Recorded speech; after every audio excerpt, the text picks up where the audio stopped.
এখানে speed limitation maximum speed হচ্ছে 80 80 এর উপরে আপনার যাওয়ার সুযোগ নেই। আপনার গাড়িতে একটা পূর্বে মামলা ছিল, এই জন্য জরিমানা ডাবল ফাইন চলে আসে। ৫,০০০ টাকা মামলা দিলে কিভাবে আসলো? আমার তো আগে তো আমি এটা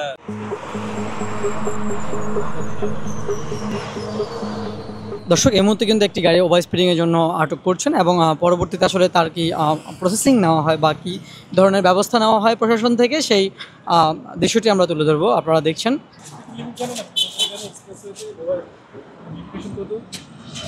কত ছিল? আপনার স্পিড ছিল 92, আপনাকে একবার কাউন্ট করতে 96, একবার 92, লাস্ট টাইম কাউন্ট করছে আপনাকে 92 তে। এখানে স্পিড লিমিটেশন ম্যাক্সিমাম স্পিড হচ্ছে 80 80 এর উপরে আপনার যাওয়ার সুযোগ নেই। একটু পেপারসগুলো দেখেন প্লিজ। আচ্ছা, আমি আপনাকে একটা ওভার স্পিডিং একটা ফাইন করে দিচ্ছি। যদি পূর্বে না থাকে তাহলে মিনিমাম ফাইনটাই আসবে, যদি পূর্বে থাকে তাহলে ডাবল ফাইন চলে আসবে। না বুঝতে পারছি, কিন্তু লিমিটেশন তো আপনাকে স্পিডের লিমিটেশন তো আপনাকে মানতে হবে।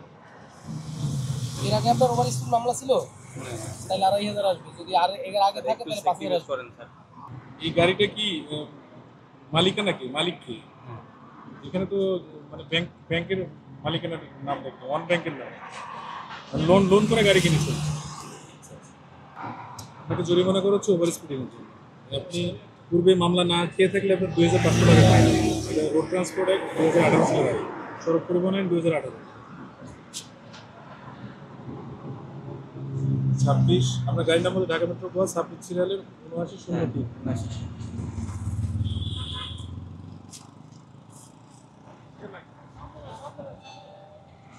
মামলা কোথা থেকে ভাঙে দেবো? আপনার গাড়িতে একটা পূর্বে মামলা ছিল, এই জন্য জরিমানা ডাবল ফাইন চলে আসছে। আগের কিসের? এই একই জরিমানা দ্বিতীয়বার খেয়েছে। আমি আপনাকে মানে মামলা কতটা, আমার গাড়িতে টোটাল মামলার সংখ্যা কতটা আছে আমি এটাকে দেখাইতে পারি। আগে তো কোনো মামলা ছিল আমি না। আপনাকে বলে দেখে জানাচ্ছি। এই যে আপনার গাড়িতে total number of total cases হচ্ছে আপনার হচ্ছে 4 এইখানে দেখুন। অর্থাৎ এ যাবৎকালে আপনার এই গাড়িতে সর্বমোট 4টা মামলা হয়েছে, যেখানে এই ধারাটা আগেও একবার ছিল। মানে আপনাকে যে প্রসিকিউশন দেওয়া হয়েছে, এই প্রসিকিউশন আপনার পূর্বেও ছিল। বুঝতে পারছেন? আপনি এই টাকাটা ইনস্ট্যান্ট পেমেন্ট করতে পারবেন, অথবা আপনি 20 দিনের মধ্যে একটা সময় পাবেন। এই সময়ের মধ্যে যে কোনো সময়ের মধ্যে আপনি পেমেন্ট করে আমাদের এই অ্যাড্রেসে আপনি চলে আসতে পারবেন। এই অ্যাড্রেস থেকে আপনার গাড়ির কাগজটা কালেক্ট করতে হবে। বাড়িধারা যে block, road number, house number সব দেওয়া আছে, ট্রাফিক গুলশান ডিভিশন। ঠিক আছে, থ্যাংক ইউ। ৫,০০০ টাকা মামলা দিলে কিভাবে আসলো? আমার তো আগে তো আমি এটা আপনাকে বললাম এই 4টা জরিমানার মধ্যে একটা জরিমানা ছিল আপনার 87 এর, আপনি একটা মামলা করা হয়েছে। এই জরিমানাটা পূর্বে একবার ছিল। এই জরিমানার কারণে আপনার ২,৫০০ টাকার জায়গায় ৫,০০০ টাকা ফাইন হয়েছে।